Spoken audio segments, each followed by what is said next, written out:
राम मानवता के प्यारे, दानवता को संघारे, ऐसे प्रिय राम को राम भगवान का दर्जा ना दें। एक राजा का, एक सन्यासी का, एक तपोसी का, एक पुत्र का, लेकिन असुरों का कभी धरती विहीन नहीं रहेगी। अगर देव मिलेंगे तो दैत्य मिलेंगे, उजाला होगा तो अंधकार मिलेगा। इसी तरीके से जंगल में जब आप चलेंगे तो अधर्मी पापाकर्मी धर्म विरोधी धर्म की अज्ञानता विवश विषैले सर्पों की भांति कुछ मनुष्य भी समाज में बने रहे। पुत्रेष्ठ यज्ञ से प्राप्त राम, विचार कीजिए, चौथी पीढ़ी में प्राप्त राम और हल कर्षण से प्राप्त जानकी,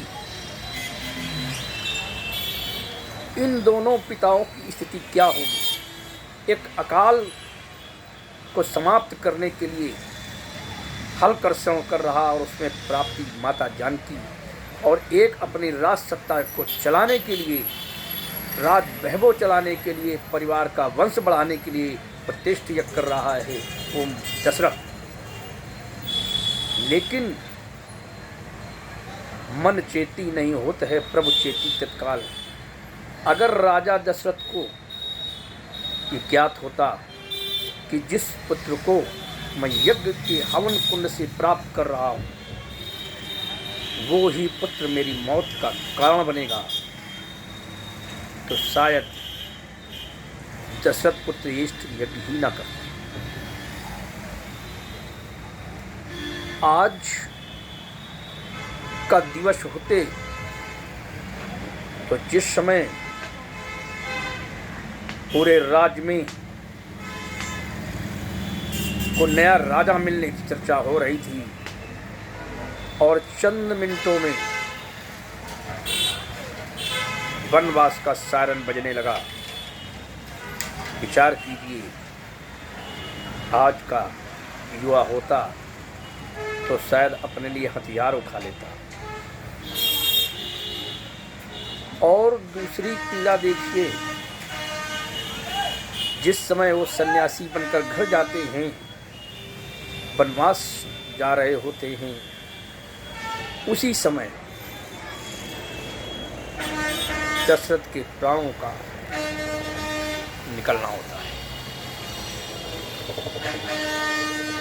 क्यों? क्योंकि राम दशरथ को प्राणों से ज्यादा प्यारे थे।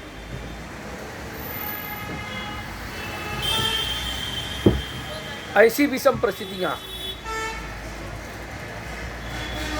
वनवास भेजा एक को और वनवास पहुंच गए 4, और दशरथ के पुत्र कितने थे? 4।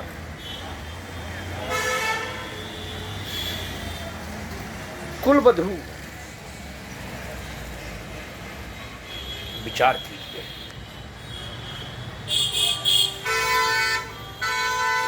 और ऐसी परिस्थिति अवस्था में समय ने करवट बदली। समय का खेल निराला होता है।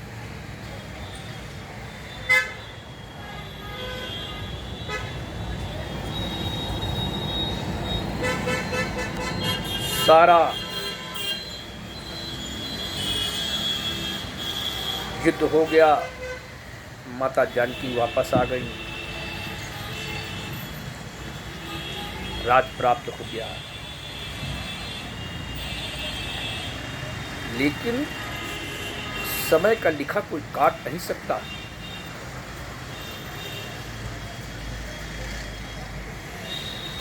कितनी पीड़ा रही होगी राम को जब माता जानकी को वनवास पुनः जंगल की प्राप्ति हुई। विचार कीजिए, जिस समय राम को वनवास हुआ उस समय माता जानकी पत्नी धर्म निभाने के लिए स्वतः बिना किसी आज्ञा के वन को गई।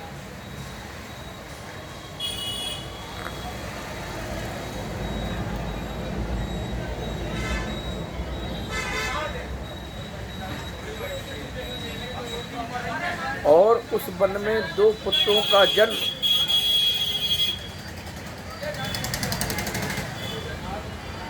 और समय फिर कर्ण बदल रहा है।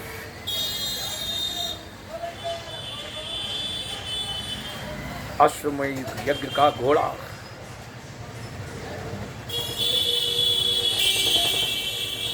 जिस समय माता जानकी के बच्चों ने पकड़ा और युद्ध में सभी पराजय को प्राप्त हो गए।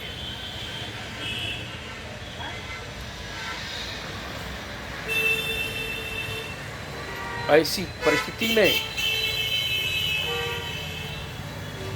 जब राम स्वयं युद्ध करने आए,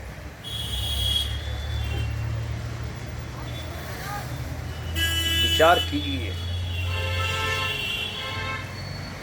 जिस समय आपका बेटा आपके सामने राइफल लेके खड़ा हो जाए और आपके खून का प्यासा हो, उस स्थिति में उस पत्नी की क्या दशा रही हो, उस मां की क्या दशा रही होगी जिसने संपूर्ण ब्रह्मांड जीत लिया हो। आज उसके बच्चे हथियार लिए खड़े हो।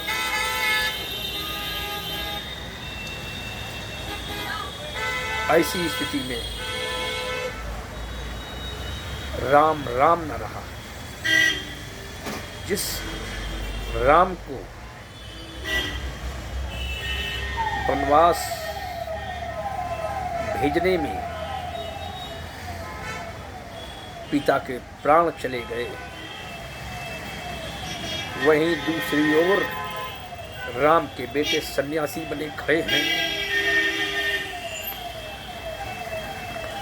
और वो परब्रह्म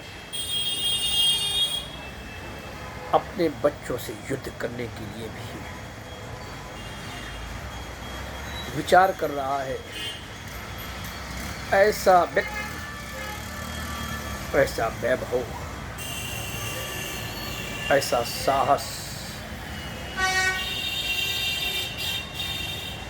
ऐसा व्यक्ति मां के द्वारा धरती में समा न जाए तो क्या करे। जब मां बाप बेटे को युद्ध करते हुए देखे, दूसरी ओर जिस पुत्रों के वनवास में पिता के प्राण गए और वो राम अपने जीवन से उस स्थिति को कि मेरे वनवास जाने पर मेरे पिता के प्राण चले गए और मैं ऐसा किस्मत का मारा कि ये वसुंधरा हमारे लिए फट भी नहीं सकती है, तो भगवान ने सरयू गुप्तार घाट पर अपने प्राणों का आहुति दी।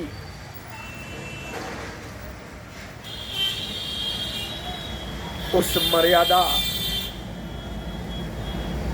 और मर्यादा से भरे राम को